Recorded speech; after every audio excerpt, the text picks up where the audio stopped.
Bonjour Nicolas Dupont-Aignan. Bonjour Sonia Mabrouk. Et bienvenue à la grande interview sur CNews et Europe 1. Vous êtes le président de Debout la France, vous avez été député de longues années.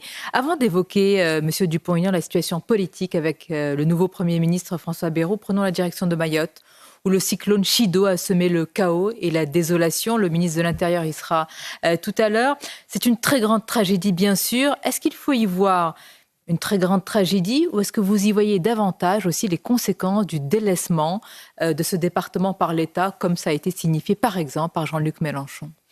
D'abord, moi je pense aux centaines de morts. D'après le préfet, on ne sait rien. La situation est catastrophique, les souffrances de nos compatriotes mahorais. Donc je pense à eux et je trouve que toute polémique serait déplacée. Vraiment, c'est pas le moment. Je veux remercier les secours. Et puis, il faudra quand même s'interroger sur ces belles âmes qui ont laissé s'entasser des dizaines de milliers d'illégaux dans des bidonvilles sans aucune sécurité et qui sont sans aucun doute les premières victimes. Ça prouve bien que la fausse générosité qui est toujours en bandoulière, eh bien, quand il y a un drame, ce sont eux qui le payent davantage. Justement, Mayotte est touchée, Nicolas Dupont-Aignan, par une immigration massive, une délinquance aussi galopante, avec en plus cette tragédie. Est-ce qu'il faut craindre les conséquences de potentiels débordements et tensions d'une population excédée à bout de tout? Je connais bien Mayotte, j'y étais. Si au moins cette catastrophe pouvait obliger l'État à prendre ses responsabilités, c'est-à-dire que la reconstruction soit organisée intelligemment et que enfin on s'occupe des Mahorais et qu'on les laisse pas à la merci des gangs. Voilà, c'est ça la réalité. Il y a une forme de délaissement quand même alors. Il y a une forme de lâcheté qu'il y a eu pendant des années. Maintenant, c'est pas l'objet aujourd'hui. Aujourd'hui, il faut sauver tout le monde. Il y a sans doute encore quantité de victimes en vie qui vont peut-être mourir si les secours n'arrivent pas vite. Donc la priorité absolue, c'est sauver des vies. Mais après, il va falloir reconstruire, et reconstruire avec intelligence et fermeté. Mais pour cela, il faudrait qu'il y ait un État. Venons-en à la politique et au Premier ministre tout juste nommé, François Bayrou, qui multiplie, Nicolas Dupont-Aignan, les consultations. Il recevra tout à l'heure, à 9h, Marine Le Pen et Jordan Bardella à Matignon, avant les autres chefs de groupe. Déjà sur la forme, est-ce que vous saluez le fait qu'il reçoive aussi le Rassemblement national qui représente des millions d'électeurs? Bien sûr, malgré les consignes d'ailleurs du président de la République. Mais de toute façon, première remarque, la nomination de François Bayrou, c'est la fin du quinquennat d'Emmanuel Macron. Voilà. Pourquoi ? Parce qu'on change de catégorie. On peut ne pas aimer les idées politiques de François Bayrou, je les combats, mais on change de catégorie, ce ne sont plus des collaborateurs. C'est une personnalité politique qui a une expérience. Je suis en désaccord complet avec ses orientations, mais il faut reconnaître la maturité, disons, politique. Vous y voyez aussi le fait qu'il ait pris le dessus, parce qu'on a beaucoup parlé de sa nomination, le fait qu'il ait... Le quinquennat d'Emmanuel Macron est terminé du jour où François Bayrou arrive à Matignon. Ça, c'est un premier point. Mais ce qui est dramatique, au-delà de cela, c'est quand même, et moi je comprends mes concitoyens, en tout cas moi, comme Français, je suis écœuré, c'est qu'on va assister là à des tractations entre tous ceux qui, depuis 30 ou 40 ans, ont ruiné le pays. C'est quand même incroyable ce qui se passe. C'est-à-dire, il y a eu des sanctions populaires, les européennes, et puis surtout, les élections législatives. Et Emmanuel Macron n'en tire aucune leçon et va chercher François Bayrou pour essayer de rafistoler le radeau de la Méduse avec tous ceux qui ont la responsabilité de la faillite financière, économique, sécuritaire, migratoire, de l'école publique. Enfin, il y a un moment, moi je comprends mes concitoyens, je me dis, mais combien de temps va durer ce cauchemar? Si on vous entend bien, c'est un cauchemar Nicolas Dupont-Aignan, pour le pays. François Bayrou n'a aucune chance de ne pas connaître le même sort que Michel Barnier. On n'en est plus là pour vous. Ça va se terminer de la même manière. Pas obligatoirement. Vous savez, tous ceux qui ont une responsabilité dans l'échec de la politique en France se serrent les coudes, vont se serrer les coudes. Et le dernier clou sur le cercueil, pardonnez-moi, cela risque d'être la proportionnelle. Alors on va en parler. Mais on va en parler pourquoi je suis complètement contre. Mais là, moi je crois qu'il n'y a qu'une solution. Il n'y en a qu'une si on veut éviter de voir le pays perdre du temps, mais c'est la démission du président de la République. En quoi ça réglerait les problèmes de notre pays? Imaginons là, une élection présidentielle anticipée. Ce sont les Français. Alors il y a un texte magnifique du général de Gaulle, très intéressant, qui dit, s'il y a une censure, il a imaginé le cas, le fondateur de la Ve République. Il dit, s'il y a une censure, il n'y a qu'une solution, c'est le peuple qui doit trancher. Il peut trancher par dissolution, on sait que ce n'est pas possible, on vient d'en avoir une. Il peut trancher par référendum, et le général de Gaulle écrit, le président de la République peut et doit démissionner pour que les Français à nouveau tranchent. Pourquoi le général de Gaulle dit cela ? Il faut bien comprendre dans quel système nous vivons, qui a été oublié par tous ceux qui l'ont accaparé. Le général de Gaulle pensait à la légalité, mais à la légitimité. Et il disait, j'ai donné beaucoup de pouvoir au président de la République, mais à une condition. C'est que si le peuple désavoue, il s'en va. Le peuple a désavoué Emmanuel Macron. Dans l'intérêt général du pays, il doit partir. Et les Français, pardonnez-moi, il ne doit pas partir parce qu'il doit partir. Il doit partir parce que les Français doivent assumer aussi leurs choix. Et les Français doivent décider s'ils veulent une politique LFI avec Jean-Luc Mélenchon, une politique centriste avec maintenant François Bayrou, une politique patriote avec un patriote. Mais il y a un moment où il faut que les Français, à un moment, choisissent quelle France ils veulent. Qu'une élection présidentielle anticipée serait le grand moment de clarification dont le pays aurait besoin. Mais le bateau France est en train de couler, avec ceux qui l'ont fait couler. Il y a urgence à changer de capitaine, il y a urgence à poser les problèmes devant les Français. Je prends un exemple.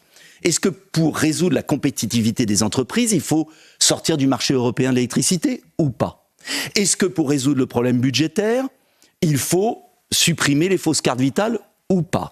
Est-ce que pour résoudre les problèmes migratoires, il faut rétablir les frontières ou pas ? Ça, ce sont des choix majeurs. Est-ce que vous croyez que François Bayrou, sur ces problématiques, va faire l'inverse de ce qu'il a toujours pensé depuis 40 ans. En tout cas, vous reconnaissez à François Bayrou son expérience. Donc peut-il ou a-t-il les moyens d'avoir une équipe solide qui puisse répondre peu ou prou à ce que vous venez de citer, Nicolas Dupont-Aignan, ou alors vous pensez qu'il aura une équipe de briques et de brocs et qu'on sera dans l'immobilisme ? Pour survivre, il lui faut les socialistes, obligatoirement. Il essaye. Mais il va essayer. Apparemment, les portes sont fermées à chaque fois. Connaissez les socialistes. Quand l'assiette au beurre est pas loin... peuvent changer d'avis. Ils ont le monopole de cela ou c'est partagé par Non, les LR aujourd'hui sont pareils. Donc il va essayer de rassembler des socialistes à Laurent Wauquiez. Tout cet aéropage qui a gouverné. C'est possible, Nicolas Dupont-Aignan. On verra. Vous pour imaginez une non-censure, des socialistes avec Bruno Retailleau ? Je vais vous dire, pour une non-censure, ils peuvent essayer de survivre. Mais les problèmes du pays qui m'intéressent, c'est la seule raison de mon engagement. Les problèmes que je vois dans ma ville ailleurs, que je vois partout, ils vont pas être traités. Donc la situation va s'aggraver. Mais je vais vous dire ce qu'ils vont faire ensemble tous, malheureusement. C'est qu'ils vont s'entendre pour faire la proportionnelle. François Bayrou est l'homme de la proportionnelle. Et c'est ça le drame. Et alors en quoi y voyez-vous encore un clou sur le cercueil France ? La proportionnelle, c'est institutionnaliser l'émiettement politique et l'immobilisme définitivement. Et c'est mensonger par rapport à la démocratie. Parce qu'on nous dit, c'est formidable, et je sais qu'il y a beaucoup de Français qui y croient encore. Oui, et les partis... Quasiment tous les partis sont favorables. Et je vais vous dire pourquoi c'est très dangereux. Parce qu'il n'y aura plus aucune stabilité. Et surtout, parce que ce n'est pas du pouvoir qui est donné aux Français. Pas du tout. Ce n'est pas une démocratie. Le référendum, ce serait de la vraie démocratie. La Suisse a des votations. C'est de la démocratie directe. Là, pas du tout. C'est des listes de députés. C'est plus l'élection dans des circonscriptions. C'est les partis qui vont choisir les copains, comme aux élections européennes.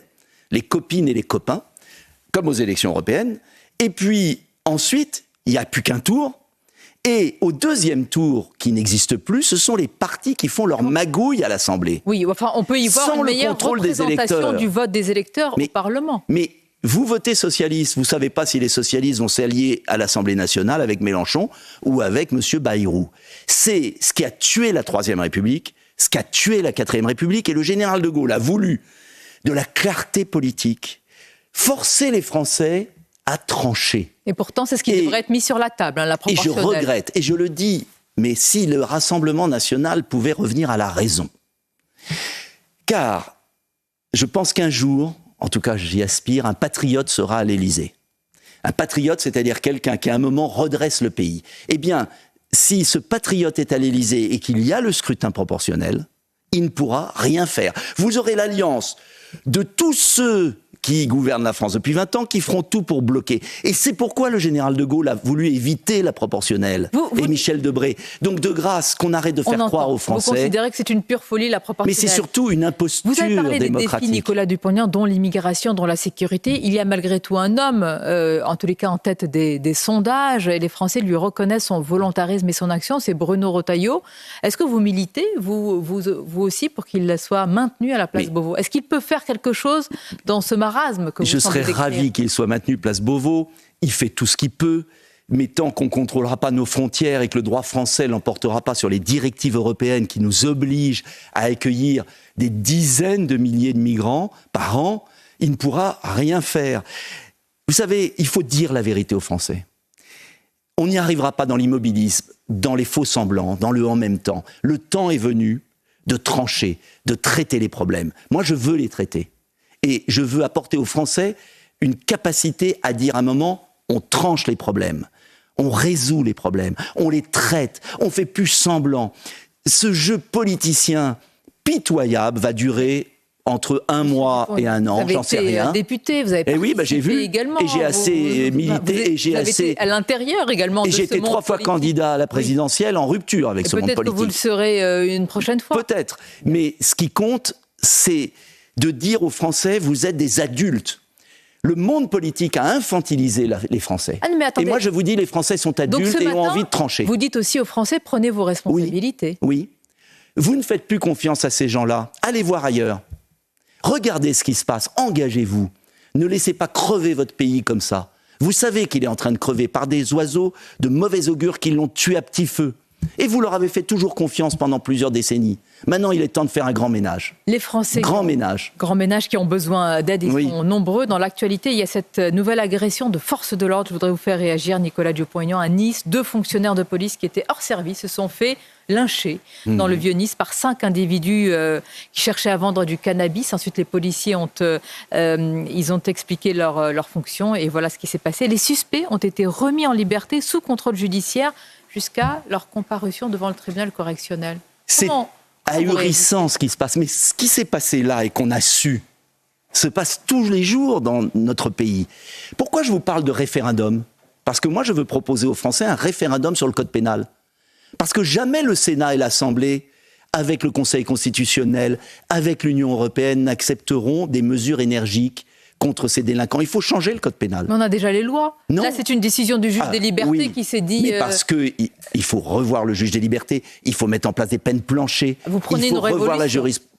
Mais si les dirigeants politiques ne font pas eux-mêmes la révolution, il y a un moment, les Français vont s'armer et ce sera la guerre civile. Donc il y a un moment, j'estime qu'en tout cas mon rôle d'homme politique, c'est de dire aux Français la vérité et c'est de leur dire il y a des mesures à prendre, qu'on peut prendre, qui existent, mais cela veut dire cesser la dépendance à l'égard de l'Union européenne, cela veut dire être adulte, cela veut dire assumer ses actes. En fait, c'est beaucoup plus profond que les simples questions politiciennes.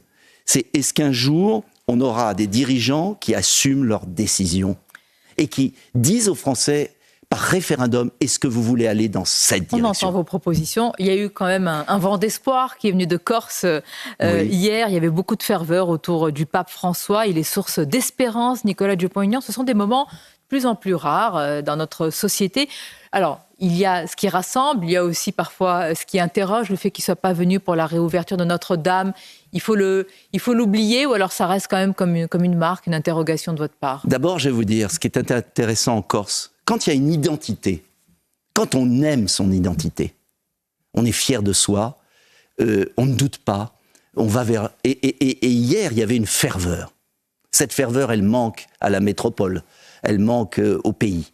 Donc c'était intéressant ce qui s'est passé en Corse. Et puis la deuxième raison, et je ne veux pas polémiquer, mais j'aimerais un jour, sans doute on saura la raison un jour, pour laquelle le pape François n'est pas venu à Notre-Dame. Il y a obligatoirement une raison cachée, on la saura. Vous semblez la connaître. Non, si vous non, je ne la connais pas, j'aimerais la connaître, justement. C'est aussi le pape des migrants, en un mot, c'est aussi le pape qui affirme qu'il y a une mondialisation de l'indifférence.